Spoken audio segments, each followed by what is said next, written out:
Hello friends, this is me Adeela Manzar and welcome to my YouTube channel. I hope आप लोग सब खैरियत से होंगे, ठीक होंगे, फिट होंगे। तो आज मैं आप लोगों को सिखाऊंगी वाइट सॉस की रेसिपी। वाइट सॉस जो पास्ता हम बनाते हैं उसका सॉस किस तरीके से रेडी होगा, तो उसकी रेसिपी आज मैं आप लोगों के साथ शेयर करूंगी। तो सबसे पहले बॉइल्ड पास्ता कर लेते हैं, जिसके लिए मैंने पानी गर्म कर लिया था। 1 टीस्पून जो है इसमें मैंने ऑयल ऐड कर दिया था। नमक ऐड कर देंगे, हाफ टी स्पून के करीब नमक ऐड कर देंगे। और इसमें 1 कप भर के जो है मैंने इसमें ऐड किया था पास्ता जो है आप किसी भी शेप का ले सकते हैं। इसे आपने तकरीबन 90% तक जो है पकाना है, कुक करना है। इसे इतना गलाना है कि ये गल जाए। इसके बाद हम इसके सॉस की तैयारी करते हैं। सॉस के लिए आप घी भी ले सकते हैं और बटर भी यूज़ कर सकते हैं। इसमें मैंने 4 टीस्पून जो है ऑयल लिया था और 2 टीस्पून जो है मैंने मैदा ऐड किया था। आपने जितना ऑयल लिया है अगर आपने 4 टीस्पून लिया है तो आपने 2 टीस्पून मैदा इसमें डालना है, वरना आपकी डो जो है बहुत हार्ड बन के तैयार हो जाएगी।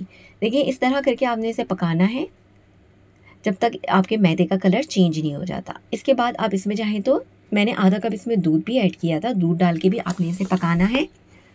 इस तरीके से देखिए, इसके सारे लम्स जो हैं आपने ख़त्म करने हैं।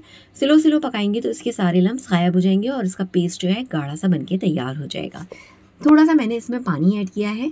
पानी ऐड करने के बाद भी आपने वही प्रोसीजर दोबारा से अपनाना है। अब इसमें कुछ हम स्पाइसेस भी ऐड कर देते हैं। हर्ब्स ऐड किए हैं मैंने, इसमें ब्लैक पेपर ऐड किया है, चिली फ्लेक्स डालते हैं अपने टेस्ट के मुताबिक। इसके बाद हम इसमें डालेंगे नमक मैंने हाफ टी स्पून से थोड़ा कम लिया है। ये तमाम मसाले डाल के आपने इसको अच्छे से मिक्स कर लेना है, पका लेना है। इस तरीके से आप इसे अच्छे से पका लेंगे, फ्राई कर लेंगे। देखिए, इसका पेस्ट जो है वो गाढ़ा होना शुरू हो जाएगा। हमारा पेस्ट जो है तकरीबन तैयार हो चुका है। इसमें थोड़ा सा मैंने मिल्क और ऐड किया है। इसको थोड़ी देर हम और पकाते हैं ताकि इसमें थोड़ी सा थिकनेस आ जाए, थोड़ा सा ये गाढ़ा हो जाए। थोड़ा सा हम इसमें चीज़ भी ऐड करेंगे। चीज़ डाल के भी इसका बहुत अच्छा फ्लेवर जो है वो डेवलप होता है। इसमें कोई और चीज़ अगर आप चाहें तो वेजीज़ वगैरह भी ऐड कर सकते हैं। शिमला मिर्च हो गई, जैसे गाजर हो गया, वो भी आप इसमें डालना चाहें तो डाल सकते हैं, बारीक चॉप्ड करके।